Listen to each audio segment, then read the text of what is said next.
Most amateurs and recreational players really struggle with that 40 to 80 yard wedge shot. In this video, we're going to talk about how you can do it effortlessly with no trouble. Here we go. So there's a couple checkpoints we're going to want to go over, right? Right now I have my 60 degree. Everybody kind of knows how to hit an okay pitch shot, right? Back and through, the ball will pop up and then it'll just go right on down there. But what people don't know is how to hit that 80 yard, 60 yard, 70 yard. What's the difference, okay? So number one, the most common issue I see is people really trying to help the ball, right? Just to get into the basics, people really try and scoop the ball up like that, and that will lead to nothing but a thin wedge shot that will run over the green. We don't like to see it. It's not what we want to be doing. What I want to see you do instead is almost implement what the pros use, or at least some of them, is a clock system. This is what I use, and I find it works for me very, very well. Now, it doesn't have to be, 1 o'clock, 2 o'clock, 3 o'clock exactly, but it's more of a feel with a clock system. So what I have is when I come to parallel here and I go through, that's my 30 yard shot. And I'm talking about carry distances here. We want the same speed coming down as what I see with another issue I see with a ton of amateurs and recreational players is they like to change the speed of their swing instead of the length of their backswing. What that'll do is that'll just lead to a ton of inconsistencies, fat, skulls, everything that's different, because your swing speed, it should be linear. It should be the same with every club, because people don't understand how the golf swing works, how golf clubs work. Your 60 degree, you're swinging at the same speed as your 7-iron. The only difference is the club head moves quicker. Why? Because of the length of the shaft, right? The length of the shaft, if anybody's been to physics class, the further you put the head, the faster the head will move, right? Because it's further away, the energy stored will go towards the head, right? Because the length of the shaft is longer, and then it will be able to move quicker through the ball. So what I want you to do, number one, is keep the same swing speed, right? When it comes to 30 yards here, for me, when it comes to 60 yards, it's the same swing speed. The only thing we're changing is the length of our backswing.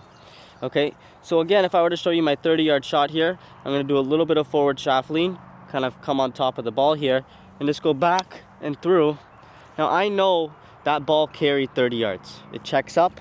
Why? Because I have good speed through the ball. I'm using the grooves effectively. Okay, now what I like to do also is take it up here. Right when my shoulder touches my chin and I come down and through, that's about my 55 to 60 yard shot. So if I were to show you guys that here, just back and through, come out higher, and that's my 60 yard shot. Doesn't have to be perfect. As long as it's around that 60 yards, you're gonna be putting for birdie, or at least having a relatively close putt for par. Okay? Now, another thing people really don't like to do is they don't like to use their shoulders in their swing. What I find is people really just use a handsy swing and they try and get the ball to go, but that's never going to give you the consistency with the distance that you want. Where I can hit that same shot again with my hands, but how am I supposed to know it's going to go straight every time? Because there's too much variable with my hands. What I'm going to want to do instead is now use my shoulders. Almost feel like you're putting it, right? I find a lot of people don't do this with their chipping as well. You almost want to feel like you're just putting the ball, and the ball will just pop up naturally, right? Again, I'll show you guys this again. The same thing. Look how consistent this movement is. I'm just trying to putt the ball. Boom. Same exact spot. Landed in the same spot, took a bad kick because of the grass, but realistically, that's 1 yard away from each other. It's a good shot, right? It's easy to do. Again, back and through. Look at that. So repeatable, so easy if you just use your shoulders. Taking your hands out of play. If I try and do the same shot with just my hands, sometimes it'll end up a little long, sometimes a little short, and that's not what you want with these wedge shots, right? As you get closer to the hole, your dispersion for going left and right decreases. But with amateurs, recreational players, even the pros, their dispersion for going long and short increases. So if you can dial in the distances, that will help you tremendously.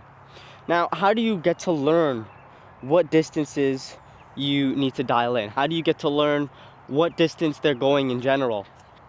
Now, this is a great question, and the only way to really do this is with the launch monitor, right? It's very difficult to go to the range and see a ball go to a certain yardage marker and then know, right? Because sometimes yardage markers are wrong. You want to know the exact distance, right? So what I would recommend is going to a TrackMan or Foresight, and something like that would really, really benefit you, because what you're able to do then is go there, try your different shots out. 1, right? Chin, 2, and then you can go all the way full swing for 3. And then you get to know, you have your baselines for each shot. Then everything in between is a shot that's also going to be in between. So this is my 30-yard shot, and then this is my 60-yard shot. So right before my now shoulder touches my chin, I know that's going to be my 40-yard shot, right? Now, again, I can go a little bit higher, and just at the exact moment before my chin touches my shoulder, that's going to be my 50-yard shot, right? So you're able to dial this stuff in. I only know this because I have a Foresight, so it's able to tell me what distances they're going. But I would definitely recommend investing in something like a simulator to go out there and practice. Now, to go over all of these things again, how to hit that 40 to 80 yard wedge shot. Something I really like to do is have a feel system, feel/clock, right? So I take the club back certain distances and I keep the same swing speed. It's so important to keep the same swing speed. We don't want to be going slower for shorter shots and faster for longer shots, as that will lead to a ton of inconsistencies. Something else that I see that's a huge problem is people using their hands too much. They're not turning their body, they're just scooping the ball up. That will not lead to consistent shots where you want them to be, especially going straight. So what I want to see instead is now you using your shoulders more, right? If you use your shoulders, that will be a consistent shot. It sounds better. It ends up going in the spot I want it to, right? Overall, it's just more consistent. I can do this shot probably 100 times and it'll go in the exact same spot. So using your shoulders is just so important. Now, the clock system is different for everybody, but I'd recommend you going to a Foresight or to a launch monitor in general to make sure that you're doing the right thing, right? So if I'm going back and I want to hit a 30-yard shot, I know my 30-yard shot's here, and then to accelerate through, right, to get that spin on the golf ball. What I'm not doing is I'm not going like this, and I'm not decelerating, right? What I want to be doing is not being scared of taking some ground out, right? I'm gonna go back and I'm gonna go through, and that's my 30-yard shot. Boom, boom, and it'll check up, maybe even spin back if it's into the wind and if it's an upslope there. Okay, now I have my 40-yard shot, which is just gonna be a little bit higher than that, and then again come through with the exact same speed. Boom. Now my 50-yard shot, right? All I'm gonna do is just go a bit higher than that, again with the exact same speed, up and then through, and that's my 50-yard shot. Okay, you can see the length of my backswing is increasing as I go up these 10-yard increments. Now lastly, my 60-yard shot, what I like to do is I like to put my left shoulder to my chin, okay? And again, just accelerate straight through the ball, right? Boom, touch, and then come through with the same speed, and that's my 60-yard shot, okay? 70, 80 yards, same principle. You go higher. I hit this thing maybe about 85. You never really want to be hitting full wedges. So if I wanted to go 80 yards, all I would do is take it up to the top here, not all the way here, here, and then accelerate through, right? You never really want to be hitting full wedge shots.